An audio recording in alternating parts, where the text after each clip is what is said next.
Hey John, I'm sorry I'm a day late, and I'm sorry this is the third take because the last two takes have taken way too long. Okay, first of all, I would like you to give me a different challenge because I don't have money to go to do the positive rank because I want to get it perfect. I really do. I have a good plan, but I don't have money in order to put it through, so give me a while.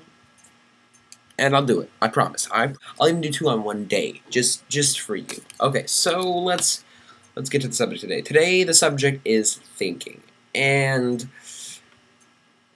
really inspired by Vlogbrothers because they make me think, and they've kind of inspired my current fascination with space, specifically like the Hubble deep space thing. Okay, so also had a really good conversation with a friend of mine, and I'll try to explain that after I do all this, but I have a feeling I'm not going to fit that in. Alright.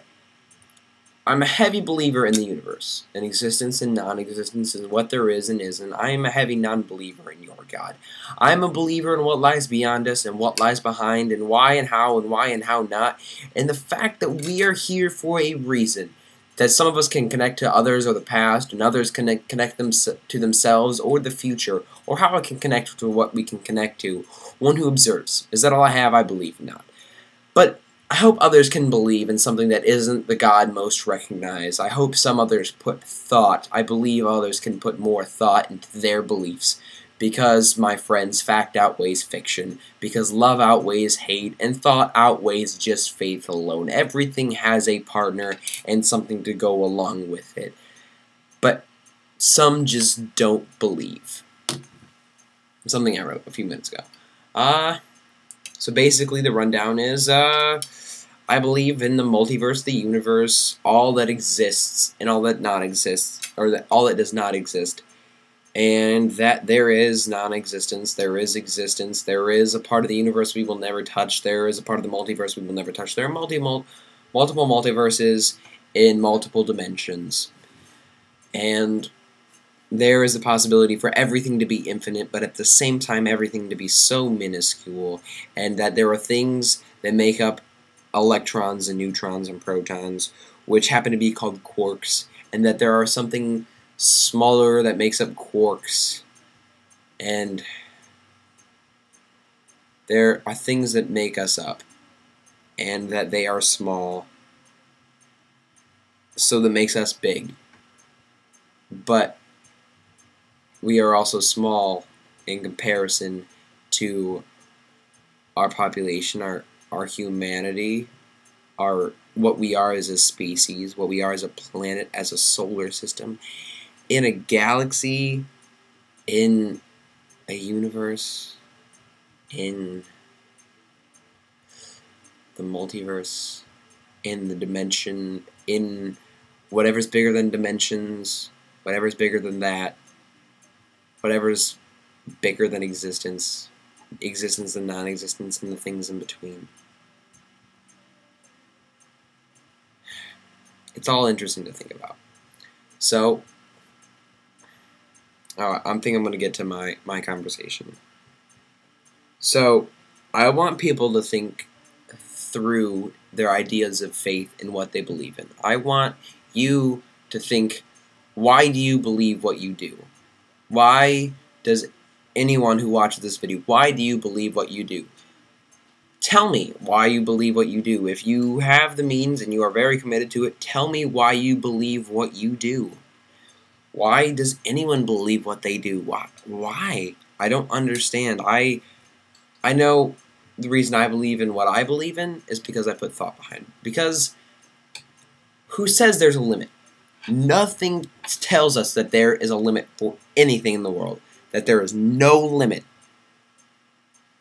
That there's no limit to anything. There's no limit to math. There's no limit to how many words you can put in a paper. There's no limit to what music I can create, what scales I can create, what different tunings I can create, what books I can create, what technology I can invent, what you can invent, what decks I can make for my cards, what pictures I can take.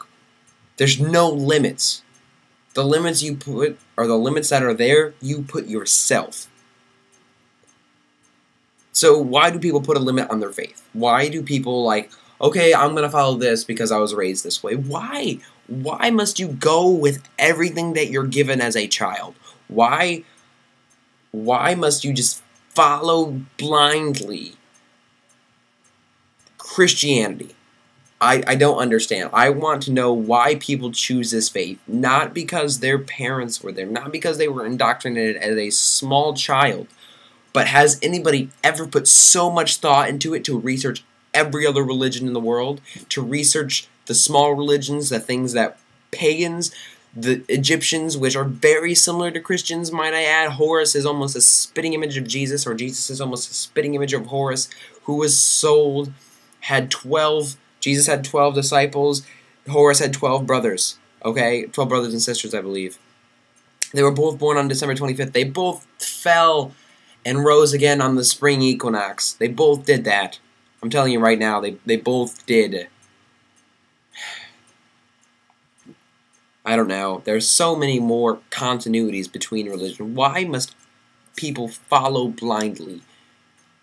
I question people and they flip out. Why haven't they put more thought? Why haven't people put more thought into it? I'm not telling you to abandon your faith. I'm specifically not telling you to abandon your faith. Don't ever think that I'm telling you to do something. Only thing I'm ever asking you to do is think. Anybody, I ask to think. Think things through. Think faith through. Think the things you do every day through. Because what's the point in having an afterlife if the life we live right now is shitty? What's the point? Why can we not make this world better and not just worry about ourselves and do things not for our afterlife but for the world we live in? Why must Catholics, why is it in their faith that they can only get to heaven if they do good deeds? Why is that? I don't understand. You should be doing good deeds either way. Whether you believe in a heaven or not, you should be doing good things for everybody. I think you should be a good person. A good person is defined as helping people, helping them in some way, shape, or form. Helping anything. Not blindly killing a bug. What if reincarnation is real? What if our afterlife, this heaven and hell that we always debate over, is actually reincarnation? What if the heaven is a good rebirth? What if the heaven is another human, where we can think again, where we're the highest life form on this planet? What if that is a life form on a different planet? What if what we are as a person, as a soul, what we always refer to ourselves as I, but what are we? We are the consciousness. I am myself. I am this body, but at the same time, I am not this body. This is my vessel.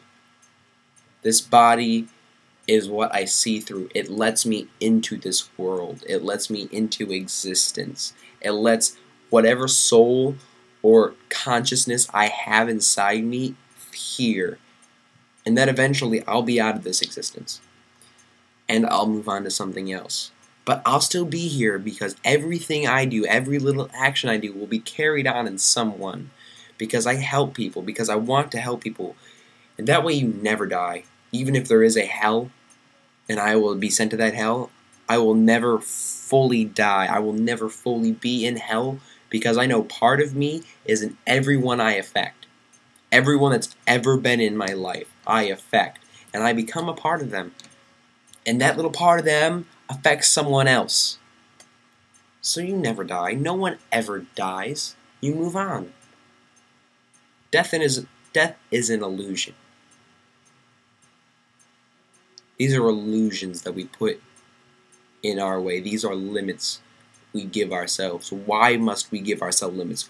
Why can we not think things through? John, your challenge is to think things through and make a response to this video, hopefully under 10 minutes. I'm sorry if this sounded angry. Have a nice week.